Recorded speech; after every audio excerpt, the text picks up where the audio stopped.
Friends, आज मैं BPH या फिर बिनाइन प्रोस्टैटिक हाइपरप्लेजिया के बारे में बात करने वाला हूँ। BPH is a detectable condition in nearly all man over the age of 60। इसका मतलब यह है कि बीपीएच बहुत कॉमन डिजीज़ है। It is a non neoplastic enlargement of the prostate gland which eventually leads to bladder outflow obstruction। Non neoplastic की important term है, इसका मतलब है कि ये कैंसर से डिफरेंशिएटेड है। The cause of BPH is unknown but may be related to levels of male sex hormones, testosterone। इसका कॉज हालांकि मालूम नहीं है, लेकिन ये मेल सेक्स हार्मोन टेस्टोस्टेरोन से लिंक्ड है। एक पेशेंट जिसको बीपीएच है वो प्रेजेंट कैसे करेगा? Symptoms will develop as the enlarging gland compresses the prostatic urethra। जैसे कि आप जानते हैं एनाटॉमिकली प्रोस्टेट और यूरिथ्रा बहुत क्लोजली लाई करते हैं, और जैसे जैसे प्रोस्टेट ग्लैंड बड़ा होता जाता है वैसे वैसे वो प्रोस्टेटिक यूरिथ्रा को कंप्रेस करना शुरू करता है। पेरीयूरिथ्रल ग्लैंड्स जो कि प्रोस्टेट का पार्ट होते हैं और मीडियन लोब फॉर्म करते हैं, उनकी स्वेलिंग हो जाती है। इससे ब्लैडर स्फिंक्टर मैकेनिज्म पे भी इफेक्ट पड़ता है। ज़्यादातर males obstructive lower urinary tract symptoms के साथ प्रेजेंट करते हैं। अब ये लोअर यूरिनरी ट्रैक्ट सिम्टम्स कौन से हैं? जैसे कि डिफ़िकल्टी और hesitancy in starting to urine, a poor stream, dribbling post micturition, frequency and nocturia. इसका मतलब ये है डिफ़िकल्टी या फिर हेसिटेंसी शुरू करने से पहले, एक पुअर स्ट्रीम का होना, ड्रिबलिंग जब वो यूरिनेशन कंप्लीट कर लेते हैं, फ्रीक्वेंसी का बढ़ना और रात को यूरिन पास करना। ये सारे सिम्टम्स बीपीएच की तरफ हमें अलाइन करते हैं। जब आपके पास ये पेशेंट प्रेजेंट हो तो कौन सी एग्जामिनेशन करनी ज़रूरी है? सबसे पहले एब्डोमिनल एग्जामिनेशन, जिसमें आप एक एनलार्ज टेंडर ब्लैडर को ढूंढ रहे होंगे, और एक डिजिटल रेक्टर एग्जामिनेशन जो कि प्रोस्टेट को आइडेंटिफाई कर सकती है, जिसमें प्रोस्टेट फर्म, स्मूथ एंड रबरी होगा। It would be enlarged as well। Untreated BPH can present with acute urinary retention accompanied by distended and tender bladder and desperate urge to pass urine। या फिर the patient might have progressive bladder distension leading to chronic painless retention and overflow incontinence। अगर BPH को detect नहीं किया गया और treat नहीं किया गया तो ये bilateral upper tract obstruction cause कर सकती है, as well as renal impairment. इसके लिए पेशेंट्स क्रॉनिक किडनी डिजीज़ के साथ भी प्रेजेंट कर सकते हैं।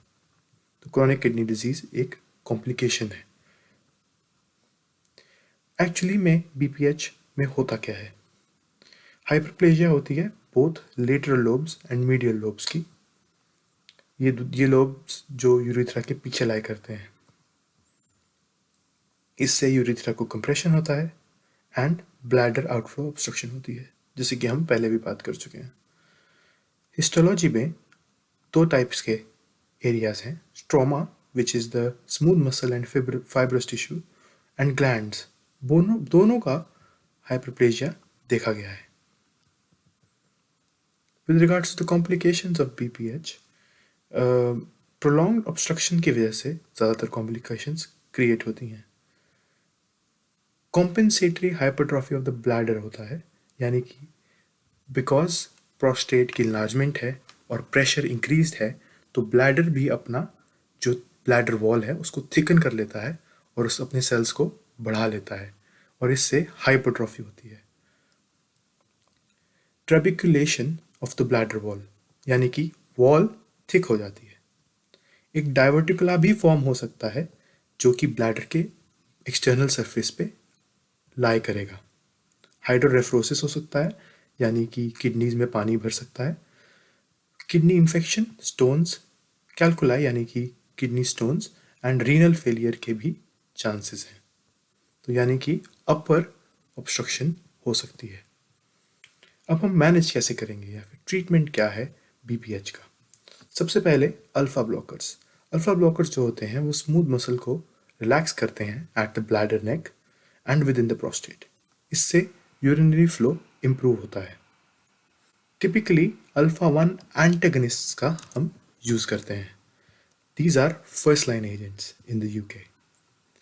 इसमें टैम्सोलोसिन बहुत कॉमनली यूज़ की जा सकती है और alfuzosin, both drugs are commonly used. और इसका एक इंपॉर्टेंट साइड इफेक्ट जो आपको याद रखना है, डिजीनेस एंड पोस्टोरल हाइपोटेंशन। ये इंपॉर्टेंट इसलिए भी है क्योंकि बीपीएच, अगर आपको याद हो, ज़्यादातर ओवर द एज ऑफ 60 के मेल्स में होता है।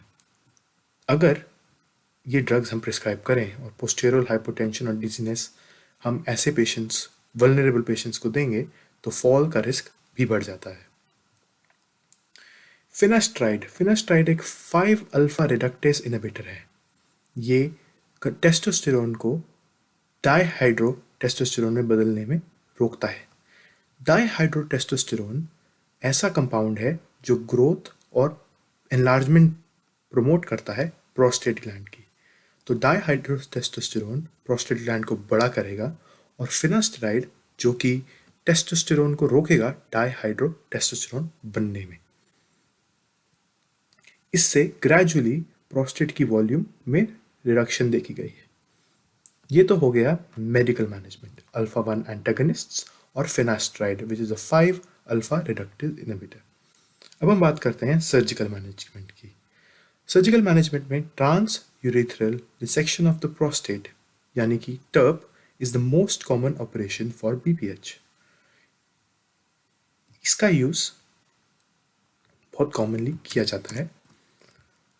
इस प्रोसीजर के हालांकि सम कॉम्प्लिकेशंस हैं, जैसे कि haematuria which is blood in the urine, retrograde ejaculation and impotence.